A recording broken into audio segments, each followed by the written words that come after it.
जब जब धरती पर अन्याय बढ़ता है, जब जब धर्म कांपने लगता है, तब तब ईश्वर स्वयं अवतार लेते हैं। यह कथा है उस रात की जब अंधकार अपने चरम पर था और उसी अंधकार को चीरकर भगवान श्री कृष्ण ने जन्म लिया। मथुरा नगरी, जहां हर गली में डर बसता था, हर घर में सन्नाटा और हर मां की आंखों में चिंता। राजा कंस, अत्याचारी, क्रूर, अहंकारी, जिसने सत्ता के लिए अपने ही पिता को कैद किया और अपनी बहन देवकी को कारागार में डाल दिया, क्योंकि एक भविष्यवाणी हुई थी, देवकी का 8वां पुत्र तेरा विनाश करेगा। अंधेरी काल कोठेरी, लोहे की सलाखें, ठंडी हवा और पीड़ा। देवकी हर गर्भ के साथ आशा भी लाती और हर जन्म के बाद कंस उसे छीन लेता। 6 पुत्रों की हत्या। वसुदेव का हृदय टूट चुका था, पर विश्वास जीवित था। देवकी की आंखों में आंसू थे, पर मन में प्रार्थना और धैर्य था। जब देवकी 8वीं बार गर्भवती हुई, पूरा ब्रह्मांड जाग उठा।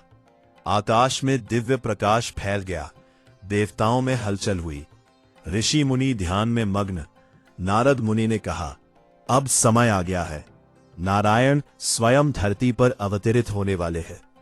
कंस भयभीत हो उठा। उसने पहरे दोगुने कर दिए, पर वह नहीं जानता था, ईश्वर को कोई बांध नहीं सकता। भाद्रपद मास, कृष्ण पक्ष, अष्टमी तिथि, अधक खली रात, घनघोर वर्षा, बिजली कड़क रही थी। अचानक कारागार में दिव्य प्रकाश फैल गया। देवकी और वसुदेव ने देखा, भगवान विष्णु शंख, चक्र, गदा और पद्म धारण किए हुए, मुकुट से तेज आभा फैल रही थी।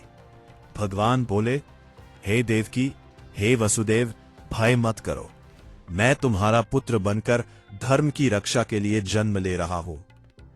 और उसी क्षण बालक रूप में जन्म लिया श्री कृष्ण ने। ना कोई रोना, ना कोई डर, केवल मधुर मुस्कान। जैसे ही बालक ने जन्म लिया, कारागार के ताले अपने आप खुल गए। पहरेदार गहरी नींद में चले गए। बारिश की बूंदें भी बालक को नहीं छू पाई। शेषनाग प्रकट हुए और वसुदेव के सिर पर छत्र बन गए। यह थी ईश्वर की लीला की शुरुआत। वसुदेव ने शिशु को टोकरी में रखा और यमुना की ओर चले। नदी उफान पर थी, लहरें ऊंची थी, पर जैसे ही वसुदेव ने कदम रखा, यमुना ने रास्ता दे दिया। जल घुटनों तक आकर स्थिर हो गया। देवता पुष्प वर्षा कर रहे थे। आकाश में दिव्य नाद गूंज रहा था। गोकुल, जहां नंद और यशोदा सो रहे थे, वसुदेव ने शिशु कृष्ण को यशोदा के पास सुला दिया और कारागार में रखी कन्या को लेकर वसुदेव लौट आए। जैसे ही कन्या देवकी की गोद में पहुंची, सभी बंधन फिर से बंद हो गए।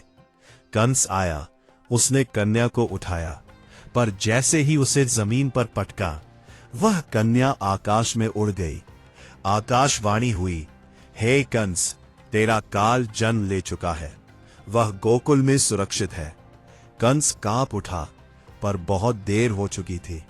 जिसने जेल में जन्म लेकर संसार को मुक्ति दी, वही है योगेश्वर श्री कृष्ण। यह थी सिर्फ शुरुआत, एक बालक की नहीं, एक युग की।